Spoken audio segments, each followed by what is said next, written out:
Okay, so thank you so much for coming in. So we're joined today by Tolmeia Gregory, who is a climate activist and also an artist. So thank you so much for coming on. I wanted to start because I know you have a podcast as well, Idealistically. You probably don't get asked the questions that you ask an awful lot, so I thought maybe it would be a nice opportunity to do that today. So you know yourself better than anyone, so if you wouldn't mind just starting by telling us a few words about who you are and what you do. Yeah, sure. Yeah, it's weird to be on the other side for the first time in a while. But yeah, you summed it up already fairly well. I am an artist and a climate justice activist, which can mean many different things. Primarily, I like what keeps the roof over my head and what pays my bills is I'm an artist and self-employed as an illustrator. A lot of people know me for my work in animation and making gift stickers. Yes. So I don't know if we'll talk about that later, but that's kind of one. I didn't know how to say it, if it was GIF or GIF, so thank you for saying it. I think it's different, like people say it in different ways. I go with GIF just because it makes more sense to me. I'll go with what you go with. And then alongside that, my main passion, which you know I feel like should be everyone's main passion at the end of the day, which is being a climate activist, which essentially just means being someone who cares about our future and the possibility of having a livable future and a healthy, thriving planet to live on. So yeah, that's me in a very small nutshell. And like you say, I also host my own podcast, Idealistically, which is the podcast where we would discuss what we would idealistically want in an ideal world. Because being in kind of the climate space, although I kind of hate that phrase because, like I said, it should be whatever, like everyone should be in a climate Everywhere space. Should be a climate space, honestly. If you're human, then that should be, you know, apply to you. But something I realise is that like a lot of the focus is on like what is already going wrong and like what we need to improve. And there's not often a lot of talk about like what we want in the future and what we want to replace all the bad stuff with. So yeah, that's kind of where that came from. And it's also like a creative outlet as well, which ties into being an artist and how I like making things and imagination and all that good stuff. So yeah. And you have a residency as well at the Wilson. I visited your little studio, which is amazing, really creative and beautiful. Yeah, I'm really lucky to have that space at the Wilson, which is the art gallery and museum here in Cheltenham, where we're both from. So it's been a really great place to work on being an artist and like what that means to me, especially as an artist who like focuses again on like quite a big topic and like how art and activism go together and exploring that. Yeah, I'm just really lucky, especially because I live in a studio flat, so it can be quite hard to like actually make things when you're in a small space. So to have somewhere free and accessible, I feel very privileged, and like I hope more spaces like that are created elsewhere in the future because it's so needed, isn't it? And when you have when you have a small place, I have a small place as well, when there's like a little bit of mess, there's like a lot of mess, like immediately it's like there's no space to make mess, and you need to make mess as an artist. Definitely. So we'll dive right in then.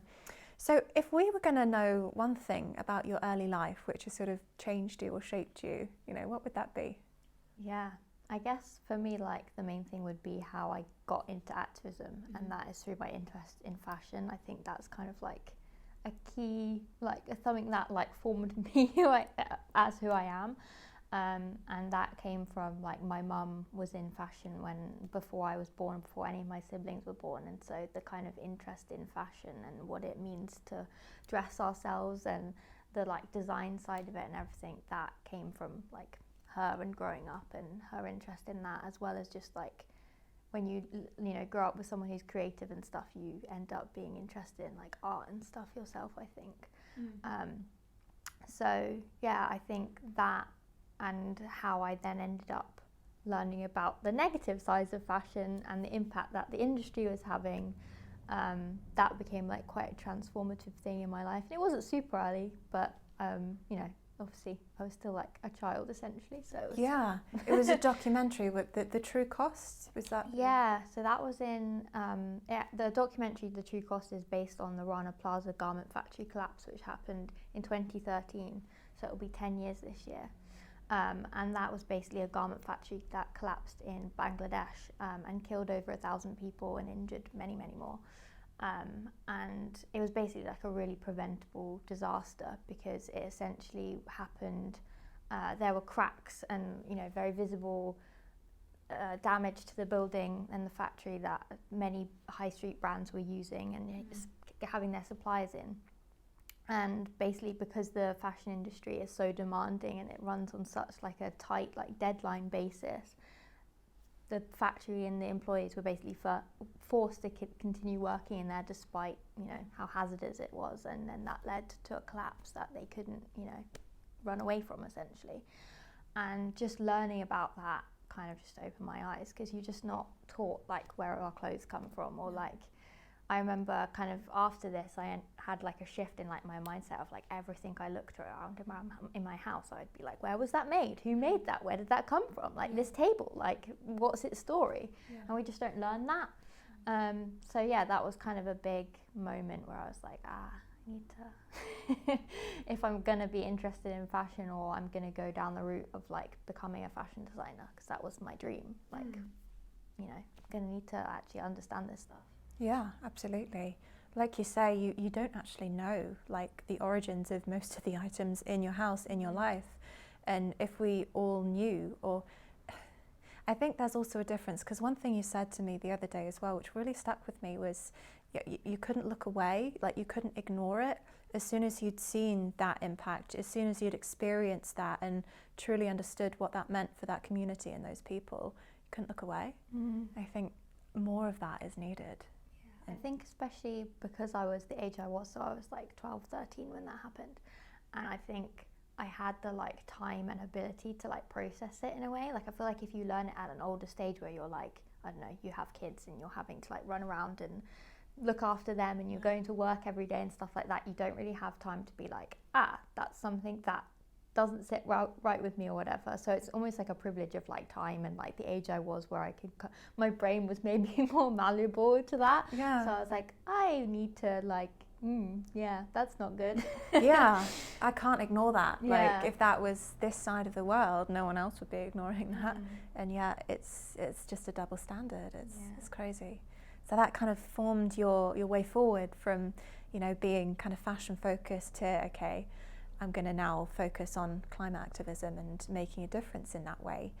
And then you also explained a different experience you had, which was you were with Extinction Rebellion outside London Fashion Week, which must have been so strange, being on the other side of the same sort of, you said you sort of imagined yourself having a show in London Fashion Week, and yet at that time in your life when you were grown, when you were mature, you were there protesting the effects of it.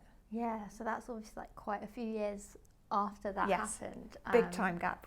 Yeah, and obviously I got into climate activism. Like one of the first protests I went to was a climate strike which happened in London, and there was 30,000 young people, and I was just being like just surrounded by other people who cared as deeply as I did, and I was like, okay, there's something here, like this feels very powerful, and like I want to make sure I'm in these spaces more often, because this is clearly like you're going to be woken up to something when there's 30,000 people like on your doorstep shouting about something.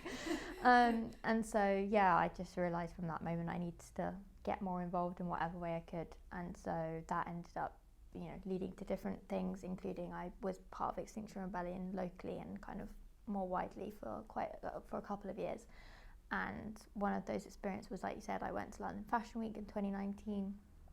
And yeah, I'd always dreamed of like going to Fashion Week as part of my fashion blogging years, which is kind of where my interest in fashion ended up.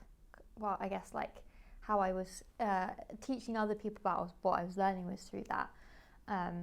And I, through that experience, ended up being invited to Fashion Week a couple of times and like getting tickets to shows, and then I actually, for various different reasons, didn't end up being able to go because I was traveling and stuff like that.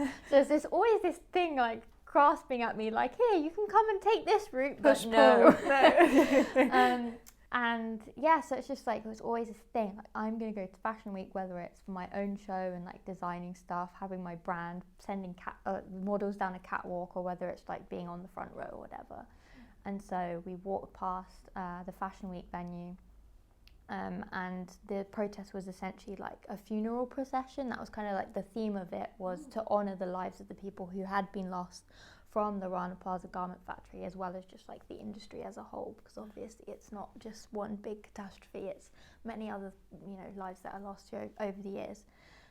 So yeah, I just walked past and I was like, this feels poignant. This feels like a big moment to be walking past here, and to, like, I kind of accepted in that moment that I didn't actually want to be on that side. Like, I wanted to be where I was. And yeah, I think I like teared up and was like, oh, this is, yeah, I'm having to let go now. And it was fine. Like, I feel like I almost needed that moment to kind of, let it settle and like accept that actually I'm needed in the world in a different way, and that's okay. Yeah, absolutely. And you exercise those creativity muscles in a different way now with your art and with your Giphies, which is incredible. You've reached something like, was it 10 billion downloads of your art? 10 billion views, which is that's quite the reach.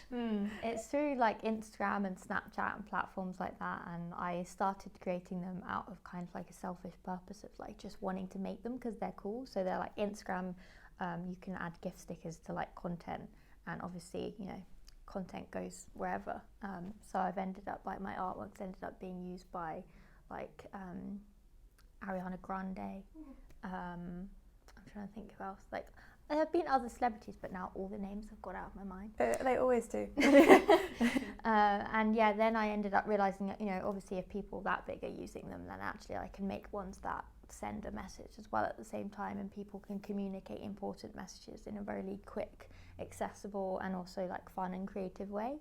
So that's kind of why I kept going with that, and now they're kind of like in their own world. It's just like people use them and they're like, oh, look, that thing I made. They're free. They're circulating. Yeah. That's so cool. Is it something continuous that you're doing? I think it's not as continuous as it used to be. Like, I used to make them like consistently, but now I think just as my artwork has evolved and like I've grown as a person, it's like that's a thing that I'm really proud, like it led me to where I am, and I'd like to continue making them, but it's like I want to share artwork in different forms, and also I think the conversations I want to have through my artwork need to happen in different ways as well, if that makes sense. Like, I think that's very digital, it's very like temporary almost, but there's a lot more to be done like in real life spaces. Face to face. Yeah. It's so neglected nowadays, isn't it? Face to face stuff. But yeah, absolutely. So you're exploring that kind of malleable, in person, more lasting art. It's also a lot more mindful when you're doing like hands-on, like physical artwork. Like something I worked on recently was a doll's house, which I basically upcycled into kind of like a vision for a space we might have in the future. I was kind of thinking, it was like, if I had a child, this is the doll's house I'd want them to play with. Like, I wouldn't want them to just imagine like a family. It's like, no, this is a community, and this is where they go and like eat together and like learn together and stuff like that. And like doing that, obviously it took a long time, like a few months, and like looking at painting tiny things and stuff, but in a way that's quite a nice process, because you can kind of, you're thinking about it all the time, and you're like putting a lot of effort, and it's, I don't know, there's just something different about that way of working. Definitely less screens and more finite but like therapeutic in-person work. I love that. So yeah, one thing I kind of wanted to touch on, because you've obviously been part of like a lot of protests and in-person, incredible, non-violent, but confronting things. One of my favourites was when you were at Cannes. Was it last year? And you confronted the CEO of Shell. It was the CEO of Shell brand, so I have to add that bit in. 'Cause Okay. Not quite. I still don't really entirely know what his job, like what does he do? Who knows? Kill the planet, sure, but like specifically, I presume it's like looking after like Shell as a brand and like image. Yeah, I see. And it was an event for women's empowerment or something which is along. funny because he's definitely not a woman, from what I can tell. Perfect person to be on the panel for one thing. There was actually 2 men on that panel, so I was like, interesting. Nice Shell, nice. And then you got up and you pointed out, you know, that the damage that they were doing, is it with oil spills, that was damaging Nigerian communities, especially the women who were farmers. Like, and you didn't know what to say. He was like, just didn't know how to field that question. Like, and I wanted to ask you as well, because I think a lot of people love the idea of that, but perhaps you know, something stops them. Maybe it's fear, maybe it's something, and like, what's your mindset surrounding it? Well, what you can't see in the video is that whilst I'm asking the question, I am having a panic attack. And like, that's 100% true. I actually tried, so I was basically at Cannes Lions, which is basically a kind of big festival around marketing and advertising, which they do down in the south of France. It's essentially like this really fancy party over the week where they all have parties on massive super yachts and like get drunk and spend loads of money. Like, it was for me like quite a horrible place to be, because it's basically just me surrounded by all the worst kinds of people. But luckily I was with a group of people from Clean Creatives, which is a campaign trying to get the advertising industry to stop working with fossil fuel companies, so like Shell, for example. And so earlier on in the week, I tried to go to one of these events and do something similar, like stand up during the event and like ask a question. And I tried to do that. I'd ended up walking from one side of Cannes to the other side of the city in like 30-degree heat. I arrived and I was like, I physically cannot do this. Went to the bathroom, was like, I can't, I'm like panicking. So I decided, right, not doing it today. So we went back to this event, which actually ended up being like far more impactful. And I went back with like the whole group of people. I had one person sat next to me, and they had my phone where I'd like written the question. And I at one point whilst they were talking, during like the event itself, I was like, I can't hold my phone. Like my hands had just like closed. One of the things I get when I get really anxious sometimes, or I have a panic attack, is like my hands will like clasp together, and it's from like not being able to breathe properly. I see. And so yeah, I like passed my phone. I was like, when I stand up, please pass me my phone, and then I will be able to do it. So I was just there like, right, I will do this. And there was part of me was obviously like when I tried to do it before, I just like I couldn't, like I had to write it off. But this time I was like, there is something inside me which is telling me like, if you don't do this, like you just have to, right. Like you have to do this for yourself and also for like all the other people, like the people who have been affected by this horrible company. Like this is something you have to do to disrupt this room of people that will never do this. Like they will sit here and applaud each other and say, well done, like you're all doing great. And they'll watch their little like show reel that they put up of like this ad where there's like a woman like pouring oil into her car, and it's like, I will push through this pain and this discomfort, and I will do it. So yeah, I got up and I asked the question, and as soon as it was over, I literally ran out the room and crumpled into a corner. I was just like, oh my God. And I never swear, but I was saying all the worst words. And I was like, oh my God. There's just no other words sometimes. It was like, I think that's the thing. It's like people will be scared, but I was like terrified and I still did it. Yeah. And I'm like not advising anyone to go into that position and like put themselves in a panic attack or like whatever. Like, don't do that. It's a horrible thing to do. But also, like I did it anyway because there's no other option at this point. Like we have to make these spaces feel uncomfortable. Like we have to put these people on the spot, because otherwise they'll just never be challenged, and they'll get to sit on these panels and like promote their company and make themselves look great. And everyone will just sit there and be like, oh yeah, that sounds great. They'll get to greenwash and everyone will believe it until someone points out, actually, that's not on, and you know it's not on, so tell me about it. Yeah. And they'll sweat, as they quite rightly should. I think also, like, as I said, like, place is just full of horrible people. And also people who are a lot older and have a lot more money, because to actually get into, like, the paid ticketed side of that event, it's like thousands of pounds per ticket per person. Jeez. And so this was kind of like a fringe event even. And so I think it was a surprise to a lot of people that like quite a young person, like I was 22, like standing up, and they were like, whoa, didn't expect that. Yeah, totally. But yeah, I'm very proud of that experience, even if it was like extremely difficult to do. And that's kind of my thing, it's like, just do it anyway. Push through it, because you know what you're going to do and what you're going to achieve for yourself, and also for all of those people that can't say it for themselves. Like that is worth everything. That is worth, I won't say it's worth a panic attack, because I want you to be, you know, your mental health is important, but you know, for you to do that in the moment, it's worth pushing through. I guess that's the advice then.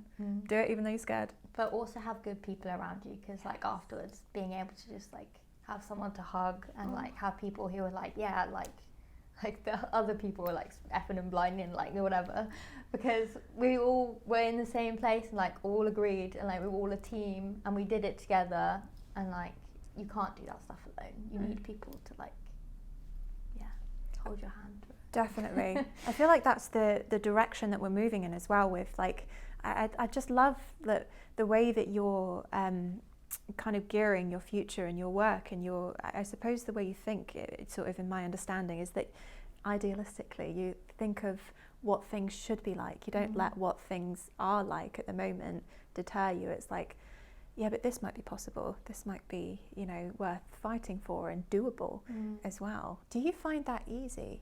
Do you find it easy being positive and optimistic all the time, or is it sometimes difficult when you do look at some of the more depressing side of it, in fact? I think people assume because I have started to talk more about like what could be possible, or like getting people to imagine and stuff, that I am a very hopeful person, when actually like a lot of my time is spent thinking, oh my god, like the future's not looking great. And like one of the things that like my climate anxiety like ties itself to is like the thought of like having children in the future, and like that terrifies me, because I'm like, what world are they gonna like be living in? Like, so I'm not a very hopeful person. I just feel like we have to do it, otherwise we're just gonna sit here and like nothing's gonna change if we don't imagine something that could be different. So it's more of just like, I'm not a hopeful person, but I have to kind of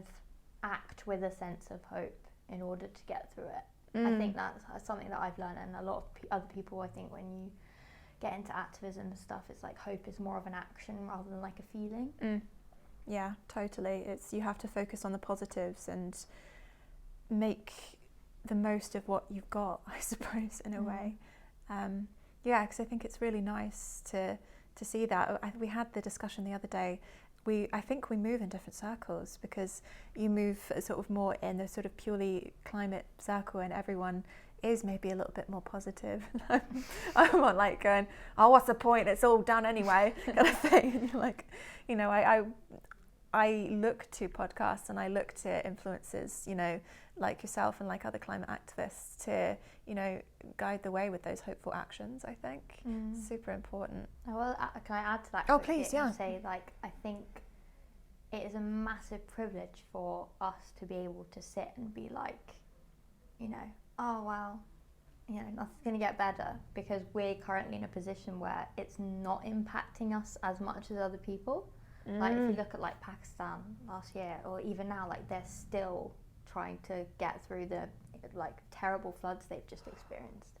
And so it's like that stuff is already there on their doorstep, and if they give up, then, you know, they can't take that attitude like we can. Yeah. And so I think we have to actually like battle that and be like, no, because it's already people are dying, and like already people are experiencing a lot worse than we are. So if it's bad for them, like, you know, can't just sit there. And we're in a position of privilege now, and we have to acknowledge that things are already happening. It's just because, you know, we're able to recycle or not recycle if we're feeling particularly self-destructive or rebellious. It's already taking lives, it's already ruining lives. It's so important to think. And so in your podcast as well, you talk about your kind of own meditation on how to get people enthused and excited about working for something positive and sort of getting people in that hopeful mindset. What are your best ways that you use at the moment? Good question. I think I look at the bad stuff and I just sort of actually something I've always done, like even before like getting into all of this stuff, is I just imagine how small I am and like think of how tiny the universe is. Or it sounds a bit like wild and a bit out there, but I think when you actually scale everything down and you realise how insignificant everything is, you realise how everything's made up, and the way things that are done are just choices that other people have made, or like they've come, like everything comes from someone else's imagination in the past. Like the way we're living now is based on like some old white men back in the past, like who decided this is the way we do things. And so I think we just can't let that win. Like we have to be like, well, actually, We live on a rock. That shit in the was made up Midlands. anyway. Yeah. Money, what's that? Yeah. Like, all made up. And so it sounds a bit like silly, but I actually think we almost need that silliness in order to allow ourselves to imagine, like, well, we could all like live in, I don't know, community buildings and like live together and share produce and like farm our own food, and like that could actually be a thing we could do. Not that wild. Maybe to some people doesn't sound great now, but actually if it was done in the right way, or I don't know, maybe our town shouldn't be filled with cars and we shouldn't be breathing in polluted air. Isn't that wild? And so I think you think about it through that lens, be a bit silly with it, and that's how I get that like hopeful energy, because it's just like everything's made up. So I love that. Yeah, it's like, what rules, really, if you break it down, is that a hard and fast rule, or is that just made up rubbish? Like, because most a of lot the of time, times made up rubbish. it's made up rubbish. And you've talked as well about your relationship and interactions with some politicians, and the fact that you've been accused of dreaming too big and thinking too radically, which is just astounding, because as you say, things are literally just made up. We're just so set in that it can't possibly change, you know. And with the local MP here as well, I don't know what the story is there, but it doesn't sound good. Yeah, that was a few years ago, and I still shiver when I think of it. God. I was, me and a friend, basically, we were trying to put across this, like it's not a policy, but like a plan, basically, like a climate plan that he could have put his name to, or like said that he supported in some way. And obviously, like, we're two young people, we show up and we explain like why we're here and like what we want to happen, and we're full of like climate anxiety and like grief for this future. And like my friend was talking about how like he wanted to drop out of like university because it doesn't really feel worthwhile now, because he wants to like do something that feels more like productive in like making the world better or whatnot. And so like I ended up like crying, because I was like, this is like really emotional for me, and like you don't really seem to be caring. And yeah, just ended up getting like laughed in your face, and like kind of just what you're saying doesn't, like, made out like what I'm saying is not serious and stuff like that. And just those kind of experiences are not great. And Jesus. Trials and tribulations of being an old white dude. Breaks your heart. Christ. It's vile. I mean personally, it's like the people in power are profiting from the fact that they're taking away our future, or any kind of future worth living for. And it's just madness to blind yourself that much to work in ways that, I mean, you're taking your future away from your children as well. I think that's the thing, is like when you know they have children, and it's like, I'm not just sad because of me, I'm also sad for your children who you're not doing anything for. Yeah. And yet you're still acting in these ways that's literally destroying the earth and the very air we breathe, everything. It's vile. I've had some experiences. Yes, yeah, so positive and negative, I can imagine. But I mean, yeah, what's coming through is that you sort of, despite what you feel, you know, you're pushing through things and you're getting stuff done because you don't have a choice in a way, because whether you act or not, and whether other people act or not, is the difference between, you know. I think that's the thing, you like end up learning so much, or you know, spend so much with other people, so much time with other people who care in a certain way, and I think you just realise, there's like, what else would I be doing? I don't know. It's like how I kind of let go of being a fashion designer or whatever, like that being my trajectory. It's like, well, what else would I be doing? Like, yeah, it's like, I don't know how to spend the rest of my time whilst, you know, potentially like my future or like our future is like slipping through our fingers and like could not look great. There's a possibility that it can look a bit better. It might not be perfect now because, you know, there are climate impacts which are now irreversible, but we can make it better than it could be. And yeah, it's just... Does it ever feel like you were robbed in a way of a life that you know, because it's like, well, I've got no bloody choice now. Either the earth bursts into flames, Yeah, or... I do. Sometimes I'm like kind of jealous of like generations like one or, you know, two steps above me, who I'm like, you're getting to experience these things now before it gets like really bad. Right. Like I'll think about like people who are like having children now, or like, I don't know, even like my sister who has like an almost 10-year-old and stuff, and I'm like, it's kind of like you have like the perfect timing where like things probably aren't going to be like too bad, but you know.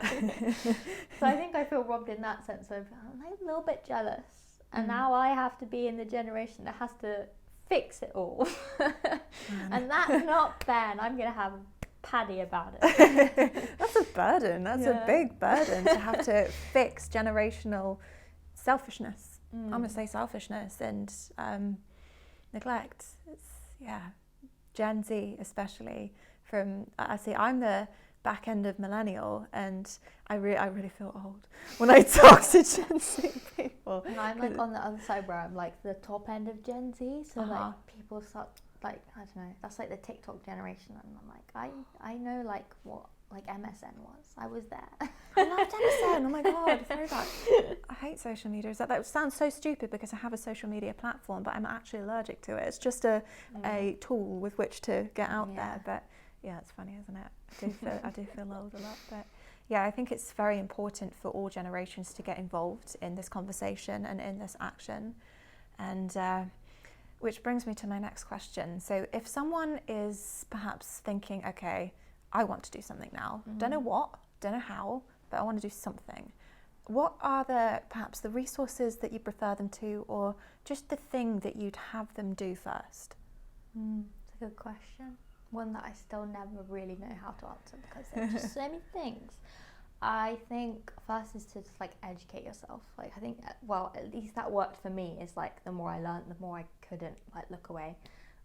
So like it depends how you enjoy learning. Like you might a documentary or like watching films and like videos and stuff might be really beneficial to you. So you know, like YouTube free resource to find that kind of stuff.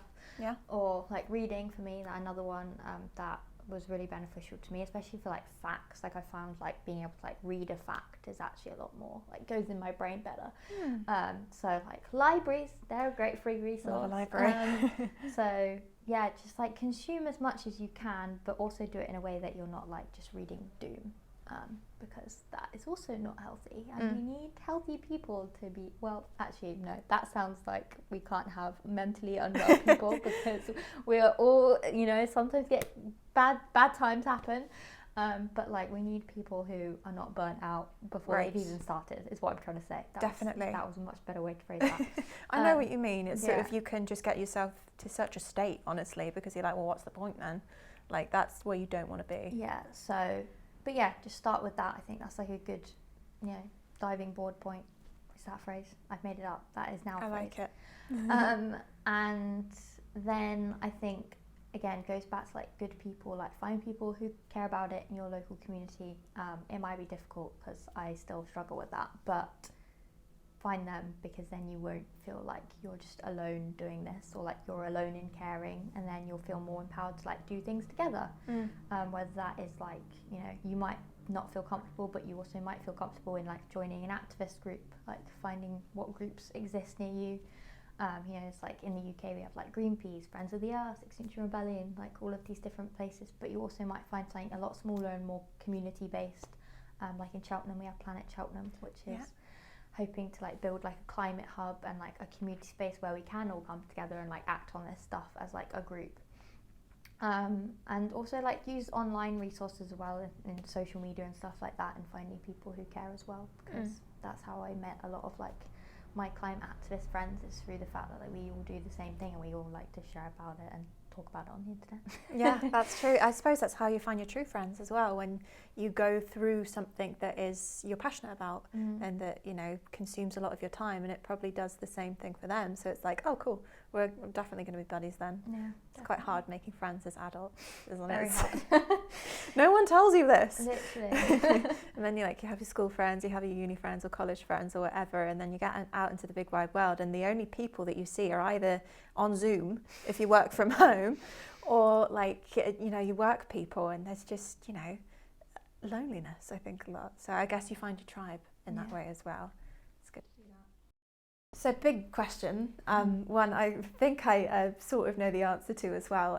What's next for you in your life when you move forward? Good question. Who knows? I think, like, I know we were speaking about this before we were recording, but I think through kind of coming to terms with like the climate crisis and all the stuff going on in the world, I have become a lot more relaxed with like what my future path looks like, because I think there's a big question mark in both life and also my life. And so I think I'm less of like a big planner person of like what I'm doing next, and more of just like taking it as it goes, which is interesting because I'm a planner person. Like I plan my weekly food shop, and I like knowing what's happening, and like if my boyfriend wants me to he likes hiking, and so I am not so much of a hiker. So when he wants to go on like a big long walk, I'm like, put it in the calendar so I can mentally prepare for it. I like that. So I'm like that to one extent, but then not on the kind of big path On a big scale. Yeah. It's too uncertain for you to, yeah. Which maybe is like, some people would be looking like, that's just an excuse, but I'm like, is it though? Plus, like, it must mean that perhaps you're more in the moment, because I know I'm guilty sometimes of too much planning and being like, this is where I want to end up in 5 years, and it's just like, it somehow limits you and makes you feel very pressured. Yeah, or like you fail if you don't actually end up doing it. Or right, whatever. you miss the first deadline, you're like, oh well, it's all gone to shit then, hasn't it? Yeah. Whereas if you're maybe more open as to what happens to the future because it is uncertain, maybe that's better mental health wise. I don't know. Probably some trauma in there too. Yeah. Good dose of trauma in that, yeah. From life just being like, yeah, now have some more uncertainty. Right, yeah. You're having a good time? Have this. Yeah. That's usually how it works out, isn't it? So I thought it might be fun to ask you a couple of questions to end with, which you ask on your podcast as well. So when you think of a better world, what is the very first thing that comes to mind? Right now, I feel like I often bring this up during the podcast, which is just like time. And I feel very privileged of like having a lot of time. So I think it's more of like time for other people, like just being able to live and do what they want and not have to, go to work 9 till 5 for the whole week. Like, how is that our life and our existence on a rock in the middle of the universe? Like, why, who decided that? Yeah. And the thing is, like, people fought for us to have weekends, so it's like we even had to fight for that scrap of time. So I think, yeah, it's just like the ability to just like exist as humans and like experience life and everything that comes with it, rather than just like working or having to do what is expected of us now. Just time. Getting sucked into that sort of productivity kind of machine, I suppose, in capitalism is a lot to answer for. Sort of that feeling that I don't have worth unless I'm working constantly has got a lot to answer for as well. Like. Yeah, and I feel like, I'm so privileged and lucky that I do have a lot of time in my life, and like I sometimes feel like nervous about talking about that because I recognise that in myself, but I want that so badly for other people that I will talk about it, because I'm like, no, like, you deserve more time. We all deserve more than what we have now. Even Definitely. If for a lot of us, like, we're still pretty healthy and great and like we do live good lives, but actually we deserve more than even that. Like, dream big, dream idealistically. Dream big, definitely. Oh my God. Like, as you say, we're literally on the rock in the middle of the universe. Like, what? Just don't be hemmed in by, what is, because what is might be absolute bullshit, and it usually is. What are some of the things that you would want to do or can do to make that world a reality? I feel like just keep doing what I'm doing. Yeah, you're already on the right path. Just trying to, help to open people's minds in that way, and also, be active in spaces that feel right to me, whether that is, disrupting a space at like a big fancy event with a load of rich people partying on yachts, or whether it's, going out into the streets and like protesting, like I did a couple of weeks ago for Stop Cambo, and that's a movement in the UK basically to try and stop new oil and gas projects. And so I recently went to a protest for Stop Rosebank, which is one of their campaigns, for Rosebank, which is one of the largest undeveloped oil and gas field in the UK, like off of the North Sea. So that's something that I'm passionate about at the moment. I want to do more of that, and also more like community work as well. I think that is something that really like empowers me. It's like doing stuff that actually helps people like today and like now.